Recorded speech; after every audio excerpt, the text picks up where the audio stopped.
Hello everyone and welcome back to another episode of Glitterlunglessons. Today I'm going to be showing you guys how to create a cool thermal art looking abstract rainbow design, and we're going to be using markers, but we're using a different kind of marker today. I'm going to go ahead and slide this across the table. So you can see here that I have many markers. I've got 1, 2, 3, 4, 5, 6, 7, 8, 9, 10, 11, 12, 13, 14, 15, 16, 17, 18 markers here. And they go all through the rainbow, although not in necessarily the exact same order that a rainbow goes. But we are going from a yellow to a yellow-orange, another light orange, fading into red, which is fading into a hot pink, into purple, and then from a dark blue to a light blue, and then a light green into, change the order a little bit here, a dark green. So we have lots of colors here. If you don't have that many colors of markers, that's fine. You can kind of just use what you have at home and piece it together. Not a big deal. But the type of marker I'm using is actually called a super marker. And these are cool because they have two tips. This tip here is a brush tip. When you look at your standard Crayola marker, you have more of what's called a felt tip, but these are a brush tip because they can draw almost like you're using a paintbrush. You can create some really cool effects. Lots of layering and beautiful things can happen with these markers. I'm a big fan of these.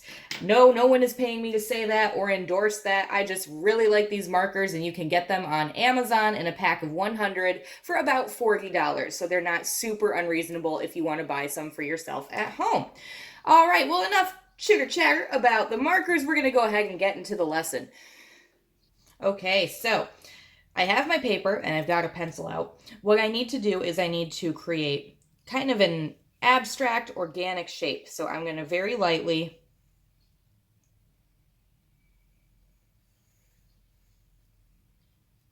sketch out a little shape like this. And if I want to fix up any aspect of it, I just take my eraser and do that. Now I have 18 colors of markers. So I need to make 17 more of these shapes, and what I'm going to do is trace around the shape I already made. And I'm trying to keep everything kind of an even width apart.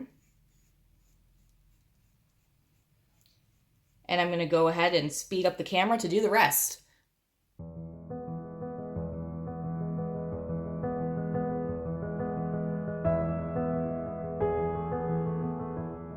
Okay guys, I've got my areas all mapped out and drawn, and I even went and double checked and counted to make sure I have 18 spaces and shapes to add my colors.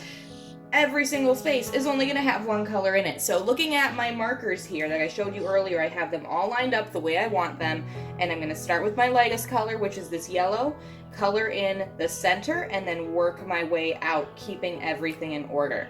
To color with these little brush tip markers, I'm just going to lightly outline the shape on the inside, and I'm being very gentle with these because they're brush tips, so you don't want to push too hard because then you can ruin the tip of your markers. You can also ruin your felt tip markers that way too, so we want to be pretty gentle when we're working with these.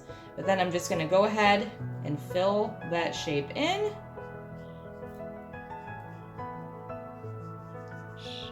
And then literally do the exact same thing for every other color. So I'm going to speed up the camera for that part.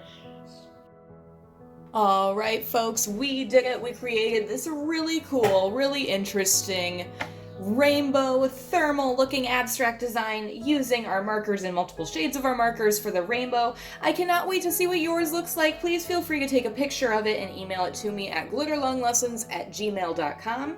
Until next time, please be staying safe and healthy and stay creative.